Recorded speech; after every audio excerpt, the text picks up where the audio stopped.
You're not stating facts, you're stating opinion. Mr. Secretary, Black and brown Americans feel like they are under attack by this administration. President Trump has ordered state legislators across the country to redraw maps to dilute Black political representation. Moreover, Trump has weaponized the DOJ to go after groups like the Southern Poverty Law Center because of the work that they've done to expose white supremacy groups that are often supporters of President Trump. Senator Terri Sewell just held Scott Bessent accountable to his own promise. Bessent told Americans the big, beautiful bill would unleash an economic boom and generate $2.4 trillion in new revenue. Then he forecast 5.4% GDP growth for the fourth quarter of 2025. The actual number, 0.5%. Sewell, a finance expert who reads balance sheets for a living, lays out the reality for the people she represents in Alabama's Black Belt. Energy prices up 18%, gas over $4, groceries rising faster than in 4 years, and the Iran war costing households over $100 billion. The boom never came. Watch this. If you want to support the channel and get exclusive videos, kindly hit the join button below. That's how we keep this going. Mr. Secretary, you promised the American people that the big, beautiful bill would lead to big economic boom for the American people. In a statement you made on July 3rd, 2025, after the passage of the so-called One Big Beautiful Bill, you said that the legislation would unleash growth in the American economy. Republicans pledged that it would stimulate economic growth and lead to an additional $2.4 trillion in government revenue. However, the most recent GDP data shows that the economy barely grew in the last quarter of 2025 at a rate of only 0.5%. and continues to fall below expectations in the first quarter of 2026. Time and time again, you told the American people not to believe their own eyes or what's in their bank accounts, while families have been hit with higher costs from Trump's illegal tariffs and his costly war on a war of choice in Iran. This administration continues to insist that the economy is thriving. The reality, sir, especially for the folks that I represent in Alabama, is that you forecast a 5.4% growth in GDP for the fourth quarter 2025 and only delivered a 0.5% growth. The reality is that wages have fallen behind rising inflation and that job growth dramatically slowed down since Trump took office. Mr. Secretary, I'm asking you rhetorically the following questions. I ask you, why was your analysis so wrong? And I'm asking you rhetorically, since you've shown yourself not to be able to answer questions on this side. So let me try to answer it. Could it be that Trump's illegal tariff or the cost of the war of choice in Iran were the reasons why your analysis was off? Whatever the reason, I want you to know that the people that I represent in Alabama are hurting under this economy. Prices in Alabama have fallen by 3.6% over last year. Energy prices are up 18%, and exports of Alabama products and services have dropped by $3 billion since President Trump took office. In addition, the Iran war has cost American households over $100 billion. Grocery prices are rising faster than any time in the last 4 years, and gas is over $4 a gallon in Alabama, where last year it was only $3 a gallon. Mr. Secretary, your economy, this economy under this administration is failing the American people, and we can and must do better. My second question, or my second topic I'd like to discuss is what's going on. Sir, I haven't asked you one single question. I will point out Mr. Chairman, I asked to reclaim my time. I'm not asking him a question. I'm stating facts. You're not stating facts, you're stating opinion. Mr. Secretary, Black and brown Americans feel like they are under attack by this administration. President Trump has ordered state legislators across the country to redraw maps to dilute Black political representation. Moreover, Trump has weaponized the DOJ to go after groups like the Southern Poverty Law Center because of the work that they've done to expose white supremacy groups that are often supporters of President Trump. I am asking you, sir, that if the IRS plays a role in these cases, I ask that you ensure that the IRS is not improperly influenced by the president or this administration during the duration of that case, and I trust that you will make sure that that does happen. Lastly, Representative Davis and I sent several letters to the IRS, and I think that Representative Davis, during his questioning of you, asked you about it. This most recent tax season was the first time that the president signed an executive order in September of last year that ceased paper refund checks from being issued. This decision to upend paper checks has led to a significant delay in refunds for those taxpayers. And I understand in your response to Mr. Davis, you said that 95% of those that receive their refunds get them electronically. Well, I represent the 5% that do not have access to electronic repayment. Those folks need paper checks and they need their refunds now. I trust that this administration will do all that it can to make sure that all Americans, irrespective of whether they're unbanked or have access to electronic payment, that they get their refunds. And Mr. Davis asked a question that you didn't answer, but I'd like to answer it for you. We're asking that you and your office, that the Treasury Department, work with us to make sure that our constituents get their refund checks. I will commit to do that. Thank you, sir. I yield back the balance of my time. That was the first I've seen. And to be clear, that number 5.4% was the Atlanta Fed GDP need now, but I know that's inconvenient. So. Thank you, and thank you, Secretary, for joining us here today. It's always kind of unusual when you start a hearing and are instructed what you can say or can't say in an open and free democracy. But having said that, you mentioned in your testimony core inflation a couple of times. What's the difference between core inflation and inflation? Many people believe, or it is in general, energy prices and food prices, which are much more fast-moving. And I would say that energy prices will roll down when this Iran conflict ends. So is gasoline considered part of core inflation? Yes, sir. It is. So those remarks, core inflation reflects gasoline prices.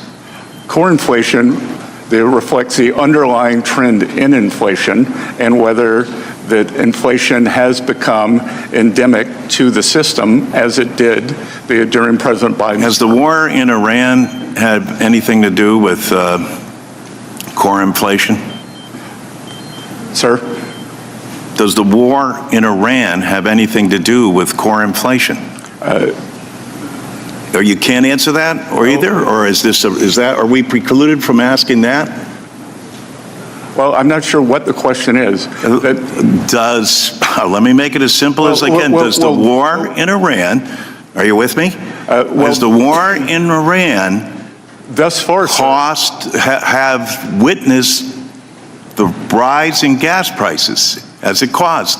Well, again, that is the regular inflation, and gas prices have gone up, which I believe will be temporary.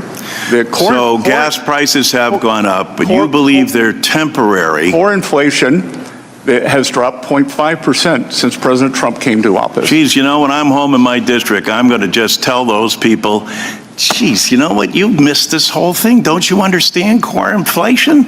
You guys are better off. I mean, these gas prices, I don't know what you people are thinking out there. For God's sake, you know, you should be doing cartwheels in the street over the price of gas. So what is the administration's plan to lower gas prices? We've taken the many. Are you in favor of eliminating the gas tax?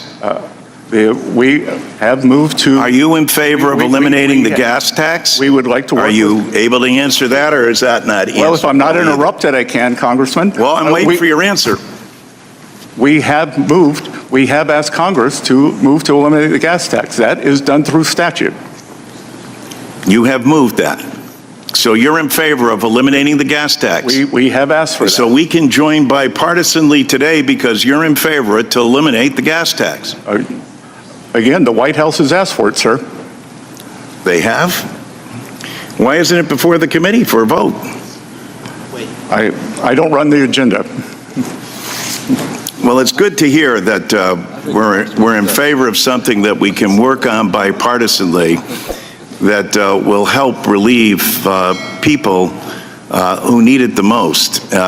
Forgive me, but people in my district aren't doing cartwheels over this economy. They haven't seen the impact that you claim that they're all receiving. People hear a lot of rhetoric, et cetera, but that doesn't pay their grocery bills. That doesn't pay their heating costs. That doesn't put fuel in their tanks. That doesn't help them get through the day-to-day grind of their lives. And so coming here and filling us with platitude and telling us how grateful we should be to the Trump administration for everything that it's done, Well, Congressman, is this war responsible for any of this? Congressman, food at home is up 2.5% since President Trump took office. Are we at war currently? Which is twice.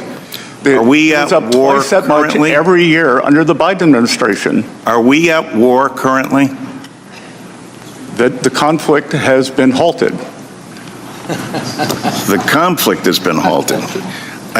So we're not at war. Special military. So our military is not involved. We're not at war. Again, if you would like for me to call the Secretary of War, I can ask.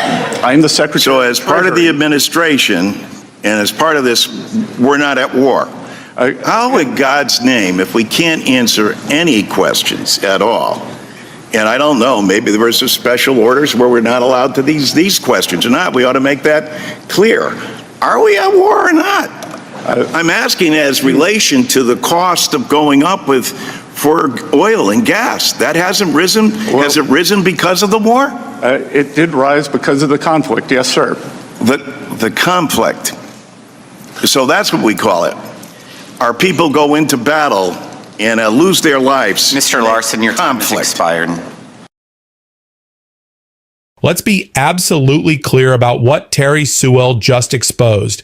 The Treasury Secretary made specific, public, numerical promises about what the Trump economic agenda would deliver. Those promises missed reality by an order of magnitude. And rather than account for the failure, the administration keeps telling Americans to ignore what they see in their own bank accounts and at their own gas pumps. In this Congress, she became the first black woman ever to serve as ranking member of the Ways and Means Oversight Subcommittee, a position that has existed since 1789. She is, in other words, one of the most financially literate members of the entire House, and the oversight of exactly this kind of executive conduct is her formal job. That expertise is what makes her questioning so precise, because Sewell isn't arguing about feelings. She's holding Bessent to numbers he himself put on the record. On July 3rd, 2025, after the passage of what Republicans called the One Big Beautiful Bill, Bessent declared it would unleash growth in the American economy. The Republican pledge was specific. The legislation would generate an additional $2.4 trillion in government revenue, and the administration's growth forecast was equally specific, 5.4% GDP growth for the fourth quarter of 2025. The actual delivered number was 0.5%, not 5.4.5. The economy barely grew at all and continued falling below expectations into the first quarter of 2026. A projection that misses by that margin isn't a rounding error or a forecasting quirk. It's a fundamental misunderstanding or misrepresentation of what the policy would do. And Sewell connects that abstract failure to concrete pain in the district she represents. For her constituents in Alabama, energy prices are up 18%. Exports of Alabama products and services have dropped by $3 billion since Trump took office. The Iran war has cost American households over $100 billion. Grocery prices are rising faster than at any point in the last 4 years. And gas, which was $3 a gallon last year in Alabama, is now over $4. Sewell poses the question rhetorically, why was the analysis so wrong? and then answers it herself because, as she points out, Bessent has shown himself unwilling to give straight answers. Could it be Trump's illegal tariffs? Could it be the cost of a war of choice in Iran? Whatever the cause, the people she represents are hurting, and no amount of insisting the economy is thriving changes what they experience every day. When Bessent tries to interject that she's stating opinion rather than fact, Sewell shuts it down cleanly. She's not asking him questions, she's stating facts, and these are figures, not feelings. It's the posture of someone who has spent a career in finance and knows the difference between the two. But Sewell doesn't stop at the economy. She uses her remaining time to raise three more concerns that reveal the breadth of her oversight role. First, she warns about the weaponization of the IRS, asking Bessent to ensure the agency is not improperly influenced by the president in cases involving redistricting that dilutes black political representation, or the prosecution of the Southern Poverty Law Center for its work exposing white supremacist groups. Coming from the representative of Alabama's Civil Rights District, the woman who represents Selma, that warning carries particular moral weight. Second, she raises a problem that affects the most vulnerable taxpayers directly. After Trump signed an executive order ending paper refund checks, refunds have been significantly delayed. Bessent's defense is that 95% of taxpayers receive refunds electronically. But Sewell speaks for the other 5%, the unbanked, the people without access to electronic payment who need paper checks and need their refunds now. In a low-income rural district, that 5% isn't a statistic. It's families waiting on money they're owed. And on that point, she secures the one concrete thing the hearing produced, a commitment from Bessent that the Treasury Department will work with her and Representative Davis to make sure their constituents get their refund checks regardless of whether they're banked. It's a small victory, but a real one, extracted not through argument, but through persistence.